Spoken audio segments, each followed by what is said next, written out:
In most stories about World War II, tanks feel like the final argument. Steel, tracks, engines, the kind of machine that makes the ground vibrate before you even see it. Artillery, by comparison, often sits in the background. You don't see the men. You don't see the guns.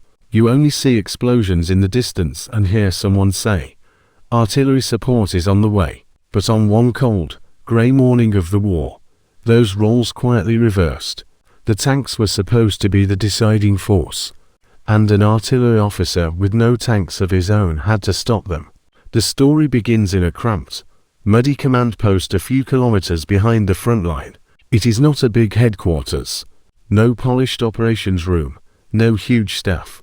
Just a low dugout half-roofed with timber and earth, a rough wooden table with a map spread on it, a field telephone, a radio set that sometimes works, and one tired officer who has been awake for too long.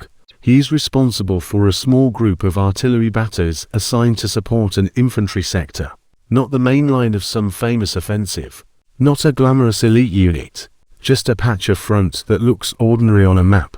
A few villages, a road, some small woods, a shallow river with broken bridges. 4 days. The fighting here has been familiar.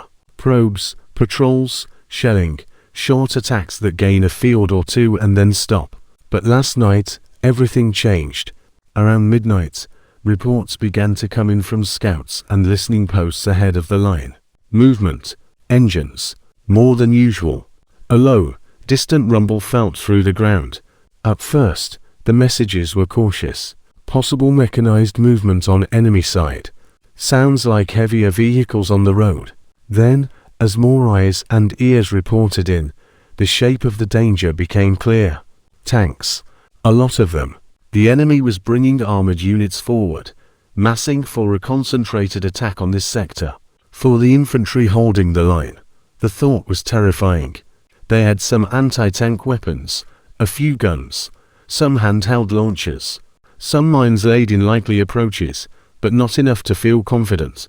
Against a serious armored push, the reserve tanks that might have been sent to help were committed elsewhere. Everyone in that sector knew what that meant. If the tanks broke through, the infantry might be surrounded or overrun. If the line collapsed, the road behind them, the road that ran through their villages, their fields, their last prepared positions, would be open. So the phone lines started to ring in the artillery command post. Requests, questions, thinly disguised fear. How many guns do you still have? How much ammunition? Can you cover the road if they come there? What about the gap near the woods? The artillery officer listened, took notes, and looked at his map. He knew his own situation all too well. He did not have endless guns. He did not have endless shells. His batteries had already fired heavily in previous days. Resupply was slow. Some guns were worn, and now he was being asked, without tanks of his own, to hold the line against an armored attack, with tubes and trajectories instead of tracks and armor. On the map, he saw the battlefield differently than the infantry did. The infantry thought in terms of trenches, houses, foxholes, tree lines. He thought in terms of ranges, how far each gun could reach, angles, which sectors each battery could cover, concentrations, how many guns he could bring onto one point, time, how long it would take shells to arrive after giving an order. To him, the question was not, can we stop tanks? The question was, where will they have to go? And how can I make that path a place they regret entering? He started marking the map, not with arrows, but with circles. Circles of fire. First, he looked at the terrain. There was a main road, the most obvious route for tanks, straight, firm, and fast. But tanks in this war had learned the cost of obvious routes. Everyone knew that roads could be watched, mined, and perfectly ranged by artillery. So a good tank commander would hesitate before driving his entire formation straight down the middle. The artillery officer asked himself, if I were the enemy, where would I go instead? He traced his finger along the map. There was a shallow valley leading toward the line, not ideal, but passable. A small wood on one side, open fields on the other. There were small farm tracks, harder to see from the air. that could be used as covered approaches. There were patches of soft ground best avoided by heavy vehicles. Very quickly, he saw that the tanks did not have unlimited options.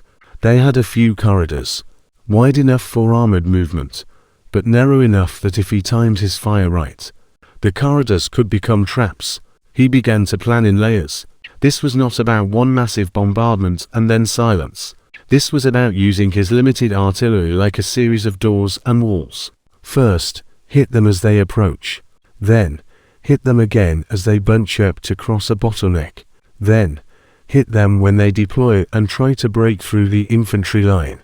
And finally, hit the roads and exits behind them to make retreat as painful as advance. He talked quickly to the officers of each battery by phone, explained, "You will not fire everything at once. You will wait for specific calls." He assigned each battery primary and secondary target zones. He made sure more than one battery could cover the most likely tank routes, in case lines were cut, or a gun was knocked out. He also spoke to the infantry commanders. "Your job is to let me know where they actually appear, and when they slow down or bunch up. Not just they're somewhere in front of us. I need roads, crossroads, hedgerows, field numbers." The plan depended on someone out there under fire being calm enough to call in corrections. Calmness under fire was not something you could order, but it was the only thing standing between tanks' breakthrough and tanks disappear in smoke and flame. Outside, the night was ending. Men drank whatever coffee they could find, tightened their straps, checked their boots. In the gun positions, crews loaded shells into ready racks, laid out fuses, checked elevation and bearing markings. They went through drills by habit, even if their hands shook a little. Guns were covered with camouflage nets. Firing calculations were scribbled in pencil on rough paper. In the infantry trenches, soldiers listened. At first, all they heard was the wind. Then, very faintly, it began. A far-off mechanical grumble, like distant thunder with teeth. Tank engines, still out of sight. Back in the command post, the artillery officer noted the time. He listened to the same sound, filtering it through his understanding of distance. He knew roughly how long it would take for those engines to reach each of the routes he had marked. He knew how long his shells would take to travel from gun to target. He knew the delays in communication. He did quick mental math, scribbling timings in the margins of his map. This was his battlefield, not the fields and woods, but the invisible space between the moment someone shouted "They're here" and the moment a shell exploded where it mattered. The first call came from a forward infantry position. Tanks sighted near the crossroads by the small wood, at least 10, more behind. The voice on the line was breathless, but clear. He looked at the map. Crossroads, small wood, exactly one of the approaches he had considered. He traced a line mentally from the reported position back toward the enemy rear. If the tanks were here now, they had already chosen a path. They had committed. He picked up the phone, his voice calm and clipped. "Battery A, prepare to fire." Target grid. He read out the numbers, double-checked them, gave the order. "Do not waste shells on the lead vehicles yet. Hit the road behind them. We're closing the door first." The gun crews acknowledged. The first rounds were loaded. Outside, far away, the tanks continued to advance. They had no idea that, for them, the battle had already begun. They were still thinking about what they could see. The artillery officer was thinking about where they would have to be next. And in modern war, that difference, the difference between reacting to what is visible and shaping what is inevitable, is where battles are won or lost. The first shells left the guns with a flat metallic shove. For a moment, everything at the battery positions was smoke, recoil, and the ringing echo of steel. Then, a pause. A few long seconds, where the shells were just dark shapes cutting through the cold morning air, invisible to everyone below. The tanks kept moving. Their commanders were thinking about range to the enemy line, possible anti-tank guns ahead, the cover offered by folds in the ground. They were not thinking about the road behind them. Not yet. Then the first shells arrived. They did not land in front of the tanks. They landed behind them, on the road, on the following vehicles, on the gap that connected the lead elements to the rest of the column, to the tank crews in front. The explosions were confusing. They saw smoke and fire rise behind them. For a split second, some thought, are we being shelled from our own side? Is there an ambush behind us? Radios crackled. Questions flew up and down the column. To the infantry officer watching from a trench, it looks like madness. The shells are falling in the wrong place. Why are they hitting the rear instead of the front? But the artillery officer, head bent over his map, was doing this deliberately. He wasn't trying to destroy the entire formation in one blow. He was trying to cut it in half. Armored units are dangerous when they move like a fist. Compact, coordinated, with infantry, support vehicles, and reserves all moving together. They are much less dangerous when they are turned into pieces. Lead elements out in front, feeling 4 weak spots. Middle elements trying to catch up. Rear elements still forming, taking fire, blocking the road for anyone behind them. Artillery shells on the road behind the tanks had an effect beyond physical damage. They created hesitation. Do you push forward if your path back is now under fire? Do you stop and wait for the situation to clarify? Tanks hate standing still under observation, but they also hate driving into a situation they don't understand. And hesitation was exactly what the artillery officer wanted. Every second they spent bunched up, unsure, was another second he could use to adjust his fire. The next calls came in rapidly. Some tanks turning off the road toward the low ground. Others halted near the crossroads. Infantry dismounting from trucks. The picture on the battlefield was breaking apart.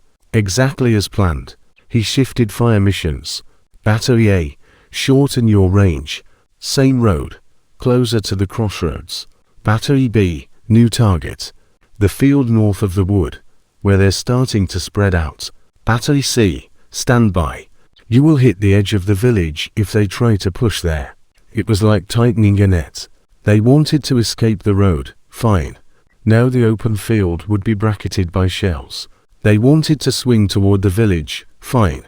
The streets and approaches would be walked by fire. They wanted to rush forward faster to get out of the barrage, fine. They would reach the infantry line disorganized and without proper support. Out in front, the tanked commanders were now making their own decisions. Some chose speed. Full throttle. We punch through now, before they range us. Their tanks surged forward, throwing up clods of earth, closing the distance to the enemy line. They hoped that movement and armor would protect them more than hesitation would. Others chose caution. They tried to find low ground. They halted behind small rises. They waited for orders, for clarity, for a sense of the bigger picture. From inside a tank, the battlefield is small. Narrow slits of vision, periscopes, dust and smoke. From the artillery map table, the battlefield was wider, but still dangerously fuzzy. The officer had no drone, no live video feed. He had voices on the phone, his own experience, and a sense of timing sharpened by too many days of war. He made his next move not based on what he could see, but on what he guessed the tank commanders wished they could do. They will try to avoid the open field and use that shallow valley, he thought, finger tracing the contour lines. If they push toward the village, they must pass at crossroads. He ordered a temporary pause on some of the fire into the rear, then shifted the weight of several batteries onto the likely next step. This was risky. If he misread their intentions, his guns would be pounding empty ground, while the tanks found another path. But if he read them correctly, the shells would meet the tanks, exactly where they were trying to feel safer. Artillery does its most brutal work, not when it hits something that accepts it, but when it hits something that thinks it has just escaped. The infantry up front felt the battle differently. They saw shapes, tanks appearing as dark silhouettes on the horizon, then larger, then close enough to see the turret turn. They heard the scream of shells overhead, their own side's artillery, and the heavier, flatter blasts of tank guns and enemy artillery in reply. They pressed themselves deeper into the earth. waiting for the moment when far away turned into right here, somewhere above their heads.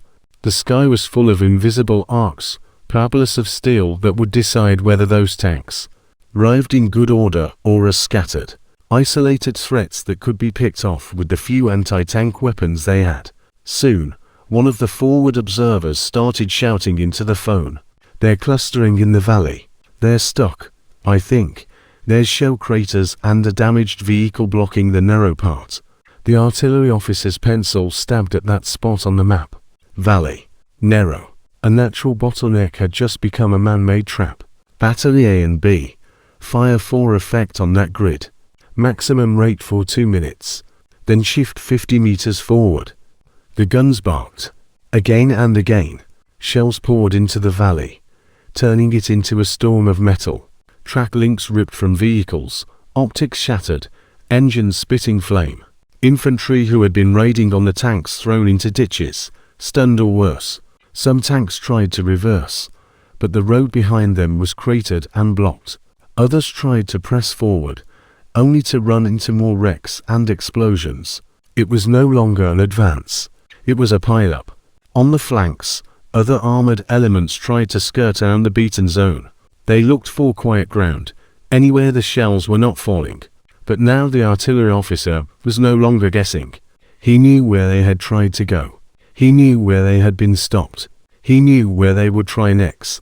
Battery C, take the left slope above the valley. Battery D, hit the tree line on the right.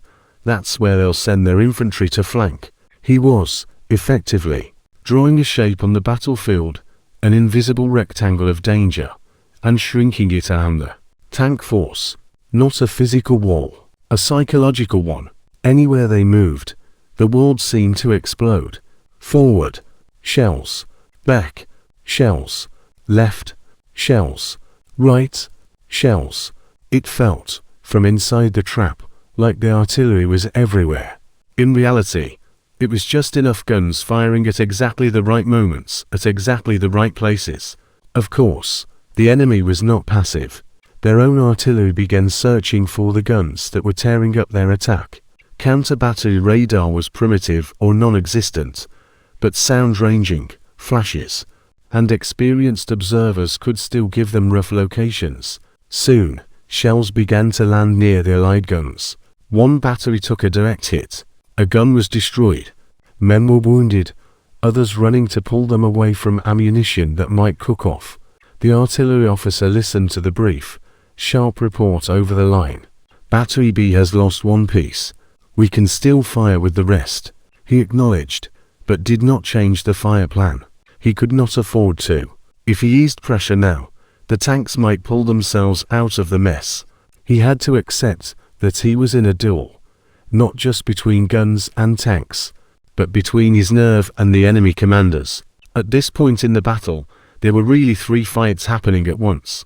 The physical fight, steel against steel, shells against armor, men against explosions. The timing fight, which side could bring force to the right place first. The mental fight, who would believe longer that their plan could still work. The tank commander's plan was based on momentum. Punch through, get past the killing zone, and roll over the infantry line before defenses could reorganize. The artillery officer's plan was based on interruption. Never let momentum form. Turn every attempt at a breakthrough into fragments. The question who wins was slowly turning into a different question. How much more of this is the attacking commander willing to endure before he decides it isn't worth it? Not all tanks were destroyed. Some reached the forward infantry positions in 1s and 2s, smoke-stained, missing side skirts, with infantry clinging to their hulls. There, the last line of defense took over. Anti-tank guns waiting in concealment, handheld anti-tank weapons, mines, Molotovs, in some armies, desperate shots at tracks and vulnerable points. These isolated tanks were now more vulnerable. Without the mass of the formation, without synchronized infantry support, without the psychological shock of dozens of machines advancing in a solid wave, the infantry, who had been bracing themselves for an unstoppable wall of steel, now faced scattered threats they could engage with a chance of success. The artillery officer, for all his maps and shells, was never going to kill every tank himself. His real job was to turn a coherent armored assault into a series of small, local fights that his side could survive. By midday, the rhythm of the battle had changed. Radio intercepts and frontline reports suggested that enemy movement was slowing, then stopping. There were still exchanges of fire, still attempts to probe 4 weak spots, but the big armored thrust, the one that was supposed to tear open the line, had failed to become what it was meant to be. Instead of a knife through butter, it had been a hammer against stone, and the hammer had cracked. The artillery officer, leaning over his map, finally allowed himself to exhale properly. His guns were low on shells. His crews were exhausted. Some positions needed to be moved before enemy counter-battery walked closer. But for now, the line was still there. The road behind the infantry was not filled with enemy tanks. The villages on the map were not yet occupied by strangers. He had stopped a tank attack without ever seeing a single tank himself. He had fought the battle through reports, maps, angles, and time. And for that morning, at least, it had been enough. On the map, the arrows had stopped moving. In the artillery logbook, the morning was now a set of numbers: rounds fired, grids engaged, estimated damage, confirmed secondary explosions. On paper, it looked almost neat. In reality, the day looked very different depending on where you stood. For the infantry holding the line for the infantry platoon dug in near the village, the morning began with fear and ended with exhaustion. They had braced themselves for the worst kind of nightmare: a wall of tanks, tracks grinding closer, guns firing point blank, ground shaking. Instead, what they got was something more chaotic. They heard tanks. They saw some of them. They fired when they could. But they also saw columns stopping and reversing, vehicles burning in the distance, tanks arriving in ones and twos instead of a wave, enemy infantry dismounting in disorganized clusters. They didn't see the whole artillery plan. They only saw its effects. From their point of view, it felt like this: just when the tanks seemed ready to gather themselves for a real charge, a new curtain of explosions would fall somewhere. Behind them, next to them, on the flanks. What could have been a single, terrifying rush turned into a series of messy, disconnected contacts. Small groups of enemy soldiers stumbled into their positions, often without proper support. The infantry fought them off, field by field, ditch by ditch. Later, when someone asked them how they had survived a tank attack with so few anti-tank weapons, they did not say, because an artillery officer managed time and geometry. They said things like, the tanks never really came all together. They seemed confused. They arrived in small numbers. Our own artillery kept hammering them. From their perspective, they had done what soldiers always do: held on. They would probably never know how close the line had come to breaking that morning.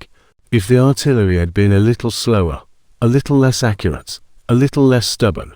For the tank commander whose plan failed on the other side, a tank officer was trying to explain why his armored attack had not broken through. He might not have even seen the worst of what happened. Inside a command tank, you see very little. You live in a world of periscope slits, radio messages, brief glimpses through the hatch when you dare to open it. You issue orders into a microphone and hope they reach the right ears before something happens to the wires or the man holding the handset. From his point of view, the morning might be remembered like this: we advanced as planned toward the main approaches. We encountered unexpectedly heavy artillery fire on the routes to the front. He would talk about losing several vehicles to what felt like random, yet strangely persistent shelling, seeing the valley turn into a killing ground, receiving reports of blocked roads and burning wrecks. He might complain that supporting infantry were delayed or disrupted, communications broke down, air support was unavailable, one of the flanking units failed to arrive on time. He would know that something had gone wrong with the coordination, but he might never fully understand that there had been a mind on the other side of the map, not a machine, not a blind barrage, but a man who had looked at the same ground and quietly asked, If I were you, where would I go? And what would make me regret it? In official reports, his failure would be reduced to phrases: encountered heavy artillery resistance, advance stalled due to concentrated fire, attack failed to achieve breakthrough. Behind each of those sentences lay wrecked vehicles, dead crewmen, and a commander who realized too late that he had entered a battlefield the other side had already drawn inside their own minds. For the artillery officer, the battle existed in fragments. He never saw the tanks with his own eyes. He pictured them. He pieced together their movement from overlapping reports. A trench line here, a forward observer there, the sound of engines described over a crackling phone. He felt the battle as a series of decisions. Do I fire now with what I have, or wait 30 seconds for better information? Do I keep pounding the road, or shift to the valley? Do I risk using two batteries on one target, when the other flank might be about to move? He heard the strain in other men's voices. We're running low on shells. We took a hit on our third gun. The line says tanks are close. Can we get smoke? He also heard something else. The difference in tone between panic and control. He knew that if he gave in to the first, he would start firing blind, wasting shells, chasing ghosts, being loud instead of effective. So he forced himself to stay in the second. Calm, specific, deliberate. He asked for grid references, landmarks, timing. He checked, then checked again. He allowed himself small, controlled risks, shifting fire just before confirmation, trusting his sense of where the enemy needed to be. When it worked, he didn't cheer. He just moved his pencil. One more grid, one more correction, one more mission. When it was finally over, he didn't feel like a hero. He felt tired. His uniform smelled of damp earth, cold coffee, and the stale air of a dugout where men had been breathing the same way for many hours. Someone later would tell him, "You saved the line." He would probably shrug, maybe say, "The infantry did the hard part." Part of him would believe that. Another part would know, without the guns, that hard part might not have existed at all. Wars like World War II love big, visible stories, named offensives, famous generals, iconic photographs. An artillery officer with a map and a pencil does not look dramatic. He has no glamour of a fighter ace, no cinematic image like a lone soldier charging a machine gun nest.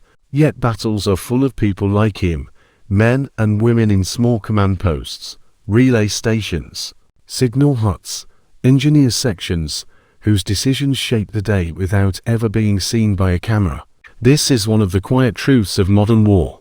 The more complex it becomes, the more important the invisible decisions are. Not just courage at the front, but clarity a few kilometers behind it. If you take this one morning and distill it into a lesson, it is not just a story about shells and tanks. It is a story about how brains beat metal. Tanks are built to dominate the battlefield. They embody offense, armor to survive, guns to destroy, engines to move. Artillery is built to shape the battlefield. It embodies space and time, reach to influence places you cannot see, volume to punish concentration, timing to punish hesitation. The artillery officer in this story understood something simple and extremely powerful. Tanks are not dangerous everywhere. They are most dangerous when they are moving in coordination, supported by infantry and other arms, and able to choose their path freely. So he set out to break those three conditions. He used his limited guns to isolate parts of the column from each other, hit bottlenecks and choke points, force them to move where they didn't want to move, and turn a single, unified blow into scattered, desperate attacks. He did not need to destroy every tank. He only needed to ruin the attacking plan. Once that plan was broken, the infantry could deal with what was left. This is how an artillery officer stopped a tank attack. Without tanks, not by outgunning the enemy in a direct contest of armor, but by outhinking them in the invisible geometry of the battlefield. He treated the enemy's advance not as a fate, but as a pattern that could be interrupted. He trusted his map, his crews, his forward observers, and his ability to predict where fear and habit would push enemy commanders. In doing so, he turned artillery from background noise into the main actor of the day. And there is one more reason this story matters. It reminds us that in a war often told through massive operations and famous names, the outcome of a single critical moment can rest on one overworked officer in a muddy hole in the ground, holding a pencil, a telephone, and his nerve.